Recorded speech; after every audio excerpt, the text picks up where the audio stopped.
Hi, it's Emily West with New 1027 here at the Hard Rock Hotel, New York City with Max McNown. Hello. Hi, thanks for coming. And you have a lot of success right now, but you haven't even been doing this that long. So we'll go back not too far, but when you started, you left home, your dad gave you a guitar, you learned a couple chords, and you started busking. Correct. Yeah. San Clemente Pier, Southern California. Just played the 3 or 4 songs that I knew on loop over and over again with the very small amount of chords that I knew how to play. Would you stand out there for hours? I see the people in Penn Station doing it every day. It seems like such a tough job. It was typically 2 hours, hour and a half to 2 hours would be my goal. Because I was working at Starbucks, so I'd work from 5 a.m. to 1 p.m. and then I'd get off.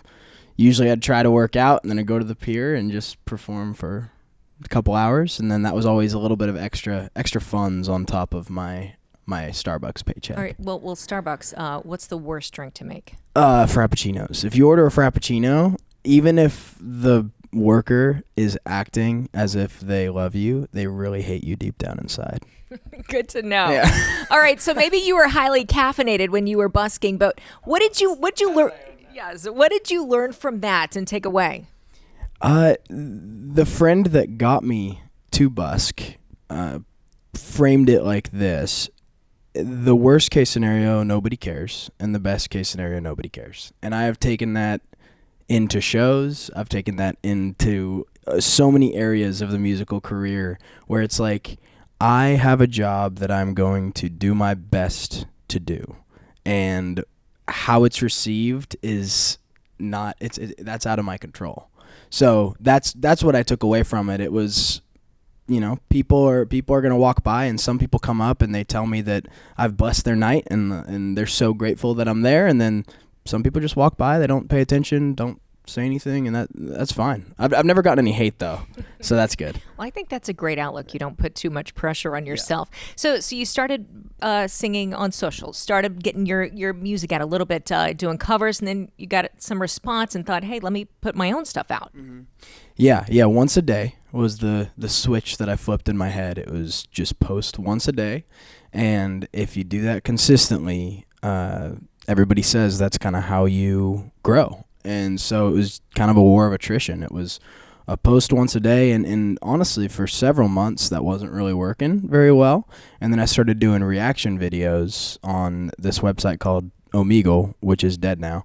But I did reaction videos, and I kind of did something different than what other people were doing. I noticed that sitting down in front of the camera and singing just wasn't catching people's attention. Like, the attention spans on social media are less than 1 second. Mm-hmm. So it wasn't working, and the reaction videos got people involved, and it got people kind of to know my personality a little bit more. I would always introduce myself to the person I was about to sing to, and that was kind of where it all began with social media. Yeah, you found your own path. You found your own way. Yeah, something that separated me. Yeah, that's kind of what you have to do. You got to find something that makes you you.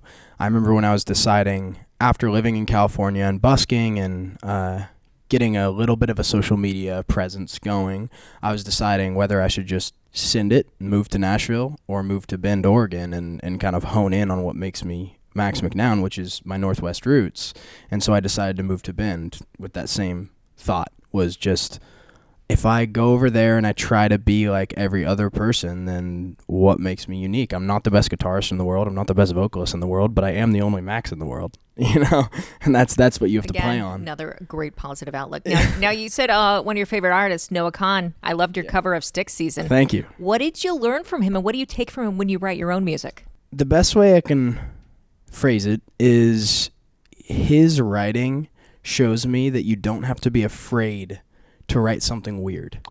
Like, I always reference this song, a song called Growing Sideways by Noah Kahan.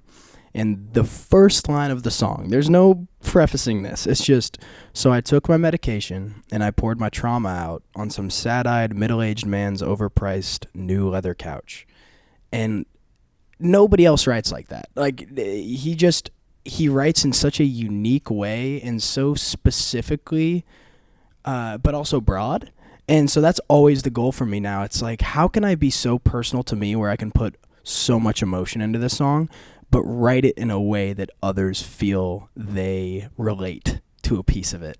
And so that's kind of, I mean, I mention that in the start of most of my writing sessions that I have. I'm like, look, Noah Kahan's one of my greatest writing inspirations.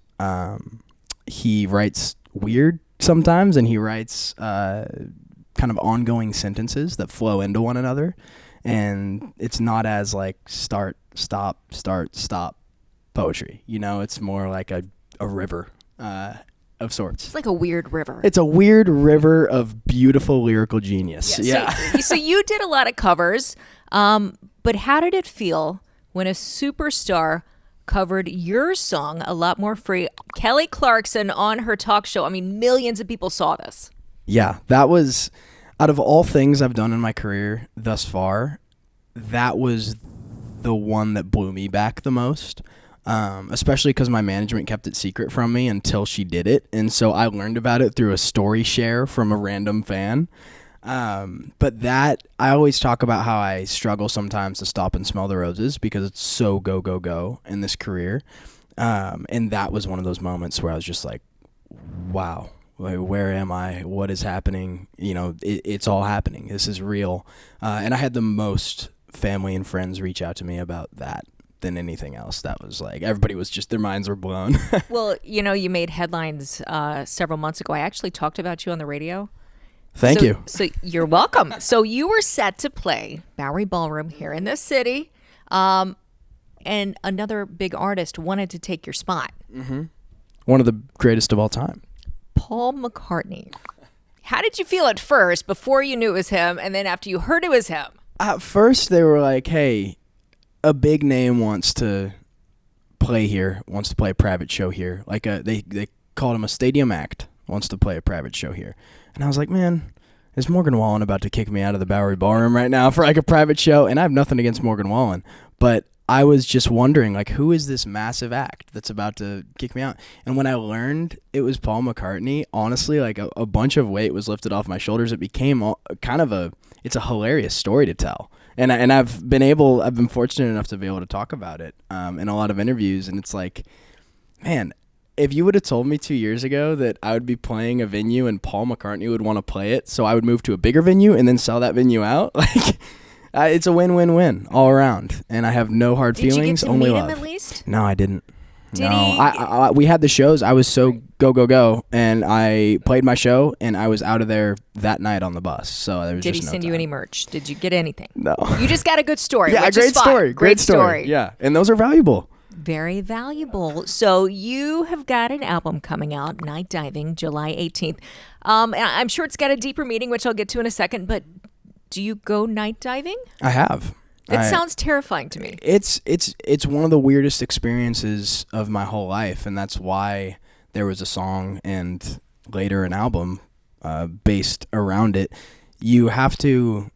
It's definitely a metaphor, but I also have gone night diving before, specifically in the Bahamas. Okay.